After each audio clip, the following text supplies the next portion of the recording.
Welcome to The Explainer.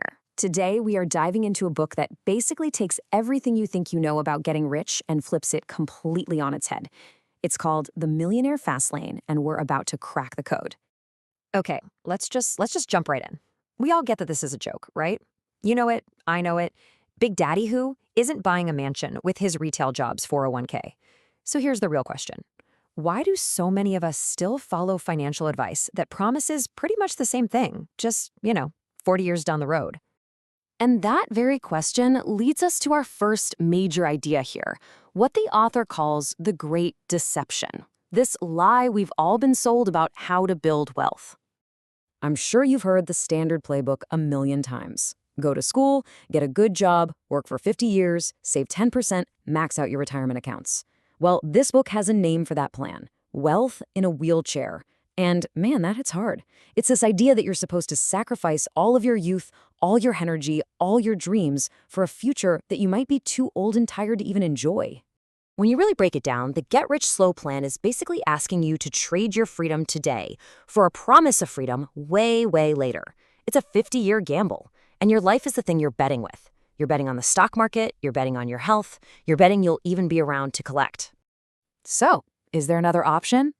Well, let's take a look at the author's own story. It all kicked off with one single chance encounter that it shattered his whole view of the world. Now, his journey was anything but a straight line. It wasn't just luck. He went from being this teenager blown away by a fancy car to a depressed 26-year-old living at home, drowning in debt, just bouncing from one dead-end job to another. But then, after totally hitting rock bottom, he got focused. He built a real business that solved a real problem, and he automated it so it made money around the clock. And by his early 30s, boom, multimillionaire. And his story reveals something absolutely critical.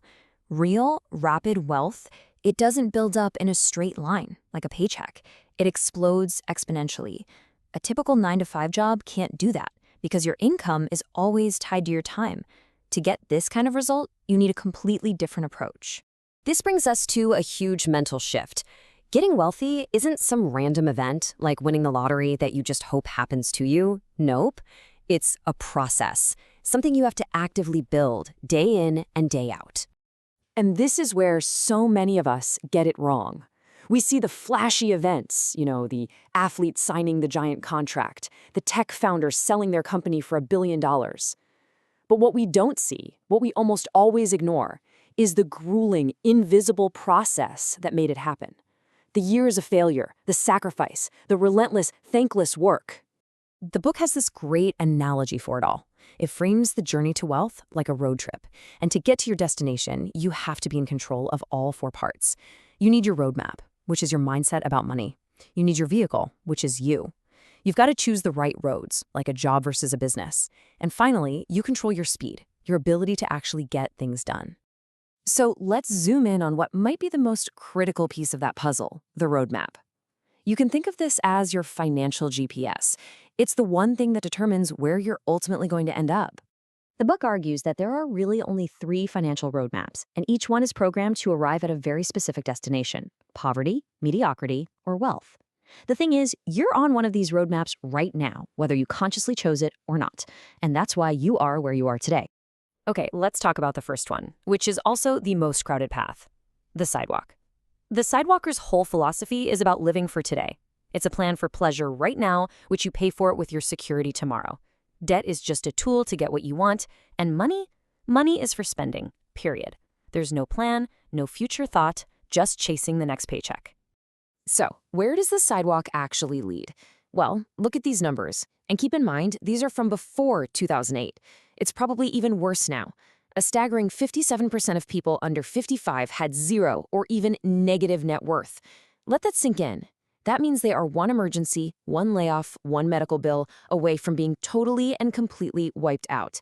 It's that constant financial terror that pushes a lot of people onto the second path, the slow lane. Now, the slow lane is that safe plan we talked about at the beginning. Get the good job, save your money, invest, and hope you're rich when you retire. It feels responsible, but the math is simple. You are trading your time for money. The destination isn't poverty, it's mediocrity, a comfortable but limited retirement. So you have to ask yourself a really hard question. The road I'm on today, is it actually going to get me to the life I really dream of living? Okay, so if the sidewalk leads to being broke and the so-called safe, slow lane leads to an ordinary, mediocre life, what's left? The book's answer, of course, is the fast lane. And this isn't about working harder. It's about a total shift in how you think. It's about becoming a producer instead of just a consumer. It's about building businesses and systems that have scale, that create massive value for others, and, this is the key, that separate your income from your time. So the real question isn't just if you're ready for the fast lane, it's what are you willing to build to get on it?